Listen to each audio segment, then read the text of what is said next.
pagi anak-anak. Jumpa lagi bersama Ibu pada pagi hari ini dalam video pembelajaran pendidikan agama Katolik. Nah, sebelum kita melanjutkan pada materinya, kita akan buka dengan berdoa. Mari kita berdoa dalam nama Bapa dan Putra dan Roh Kudus. Amin.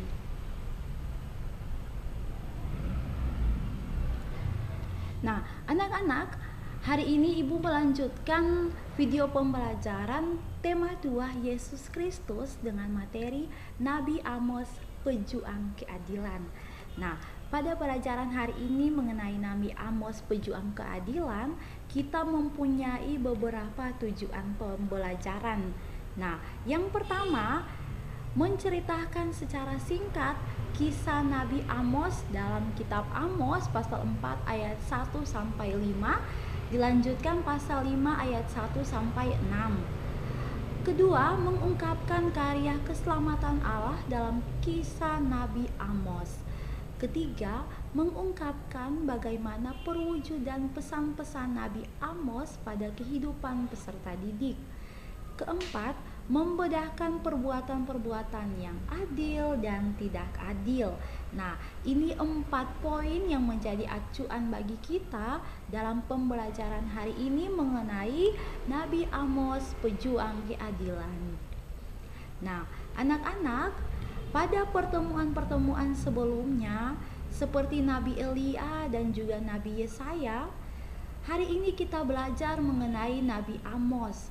Nabi Amos ini juga diutus Allah dengan tugas untuk memperingatkan bangsa Israel mengenai ketidakadilan yang terjadi di tengah bangsa Israel yang tengah mengalami kemakmuran. Jadi, Nabi Amos ini adalah seorang utusan dari Allah yang dia datang hadir bersama dengan bangsa Israel untuk memperjuangkan dan membelah keadilan. Berarti kita bisa membayangkan bangsa Israel itu hidupnya makmur, tetapi ada saja ketidakadilan yang terjadi dalam kehidupan bangsanya, sehingga Allah tidak melihat begitu saja. Allah mengutus lagi seorang yang bernama Nabi Amos datang ke tengah-tengah kehidupan bangsa Israel untuk menegur mereka. Hei kalian, harus bersikap adil satu sama lain. Nah, Nabi Amos hadir sebagai pejuang dan pembelah keadilan.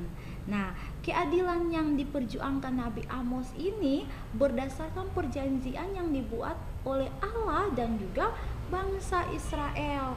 Allah saja bisa bersikap adil. Kenapa umatnya bangsa Israel tidak bisa bersikap adil terhadap masyarakat-masyarakat pada umumnya? Nah, maka itu Nabi Amos ini hadir untuk memperjuangkan itu. Rakyat kecil juga harus bisa merasakan yang namanya keadilan. Nah, pada zaman Nabi Amos, bangsa Israel tadi yang Ibu sudah sampaikan mengalami ketidakadilan. Ketidakadilan itu tampak dalam seperti contohnya, para pemimpin itu hidup dengan penuh kekayaan dan kemakmuran. Ya, berarti mereka jaya, apapun bisa mereka nikmati. Mereka sering berpesta dengan mengambil pajak rakyat yang semakin tinggi. Sementara rakyat kebanyakan mengalami kemiskinan. Nah, ini adil atau tidak? Pasti tidak adil. Kita juga tidak ingin diperas sementara orang lain menikmati kekayaan dan kemakmuran. Nah, mereka merayakan perayaan keagamaan yang begitu meriah, ya, tetapi itu hanya dijadikan sebagai dalih untuk bisa memungut upeti dari rakyat. Ya, kasihan ya kehidupan rakyat kecil. Mereka sudah untuk memperoleh makan dan minum saja mereka harus bekerja keras, apalagi sampai harus memungut atau membayar pajak yang tinggi, kemudian untuk beribadah juga harus memungut upeti yang begitu banyak.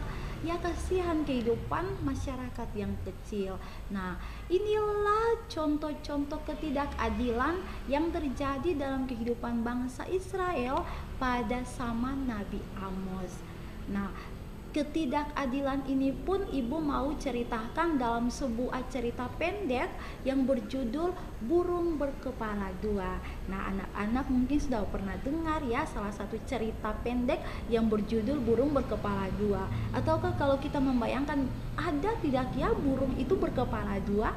Nah, ada sebuah cerita yang menceritakan tentang kehidupan salah satu hewan, yaitu burung yang dia memiliki dua kepala. Jadi ada sebuah pohon beringin, di situ banyak burung yang sering datang hinggap ya untuk mencari makan. Di situ tampak sedikit berbeda karena ada seekor burung yang memiliki dua kepala. Kita bisa lihat ya, contoh gambarnya ibu sudah tampilkan pada tayangan ini. Dia memiliki perut dan badan yang sama, tetapi memiliki kepala dua ya, mulut dua, mata juga ya berbeda ya.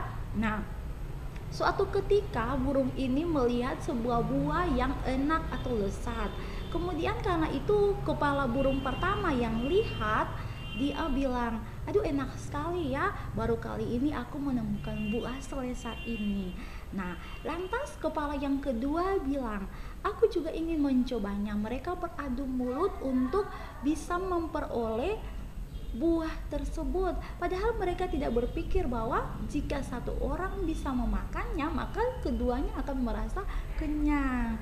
Nah, karena keegoisan, maka tidak mau berbagi. Nah, kepala burung yang pertama karena melihatnya duluan, maka dia mempertahankan.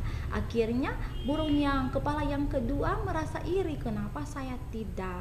Nah, akhirnya pada hari yang berikutnya, kepala kedua ini melihat sejenis buah yang menarik, tetapi itu buahnya beracun. Karena dia tidak mau kalah dengan kepala yang pertama, dia makan sendiri anak-anak, tanpa dia memberitahukan kepada burung yang kepala yang pertama. Akhirnya apa yang terjadi? Karena buah itu beracun dan dimakan oleh kepala yang kedua, akibatnya burung itu mati. Karena apapun yang mereka makan oleh dua kepala yang berbeda ini tetapi masuk ke dalam badan yang sama. Nah, akhirnya burung yang tadinya unik. Nah, anak-anak, cerita kehidupan tentang burung berkepala dua dan pengalaman kehidupan di tengah masyarakat juga tergambar dalam cerita kitab suci. Nah, kita bisa belajar dari kitab Amos pasal 4 ayat 1 sampai 5, juga pasal 5 ayat 1 sampai dengan 15. Nah, dalam kitab Amos ini pemimpin-pemimpin itu seringkali diumpamakan sebagai lembu-lembu Basan yang ada di Gunung Samaria. Mereka memeras orang-orang miskin dan orang-orang lemah ya, dengan mengatakan, bawalah kemari supaya kita minum bersama-sama. Tuhan Allah telah bersumpah demi kekudusannya, sesungguhnya akan datang masanya bagimu bahwa kamu akan diangkat dengan kait yang tertinggal di antara kamu dengan kail ikan. Kamu akan keluar melalui belahan tembok masing-masing lurus ke depan, dan kamu akan diseret ke arah Hermon. Nah, demikianlah firman Tuhan. Datanglah ke Betel dan lakukanlah perbuatan jahat, ke Gilgal dan perhebatkanlah perbuatan jahat.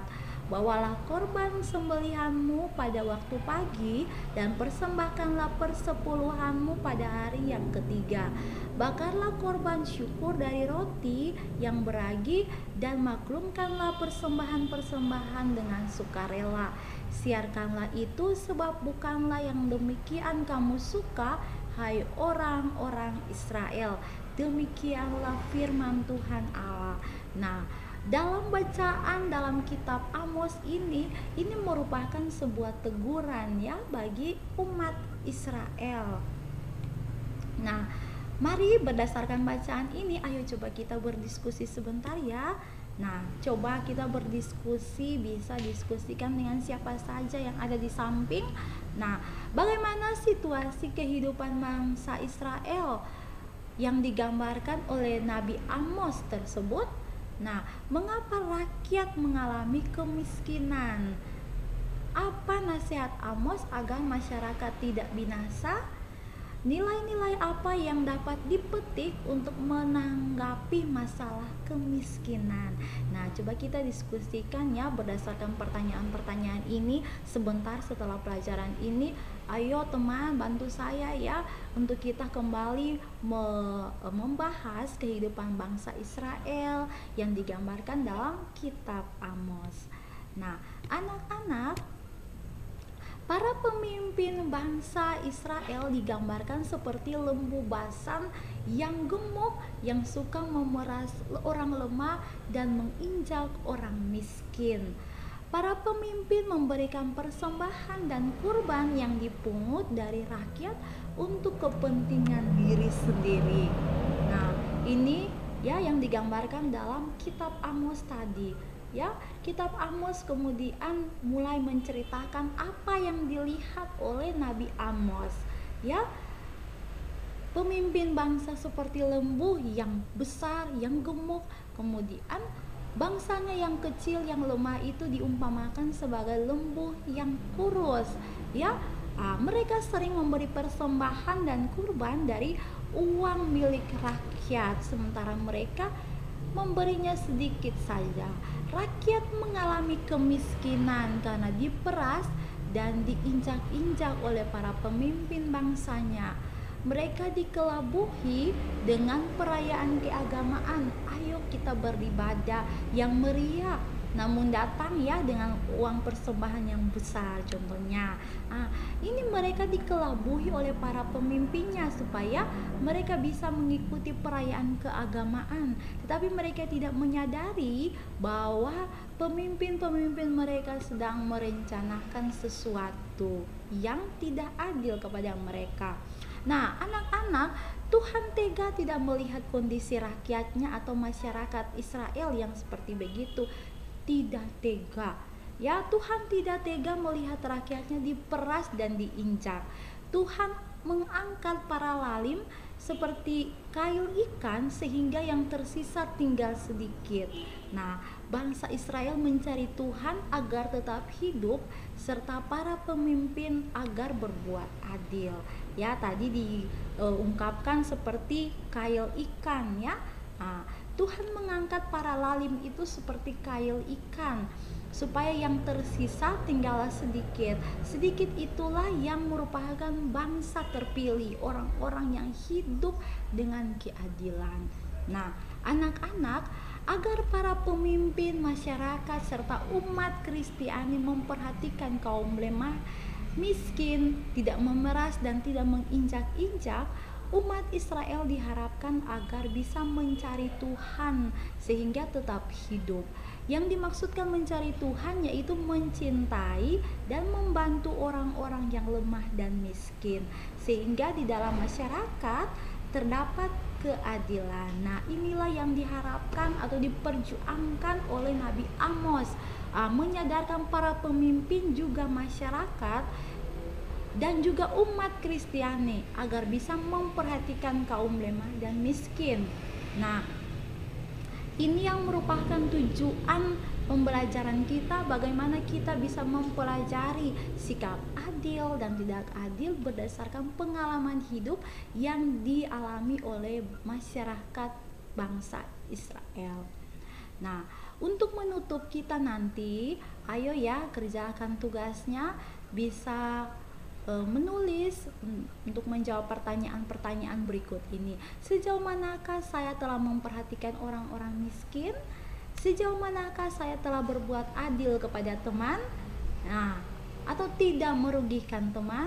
Kemudian ketiga, niat-niat apa yang muncul dalam hati saya untuk melaksanakan pesan Nabi Amos. Nah, hari ini pembelajaran kita mengenai Nabi Amos pejuang keadilan sampai di sini. Kita akan melanjutkan lagi pada pertemuan berikutnya.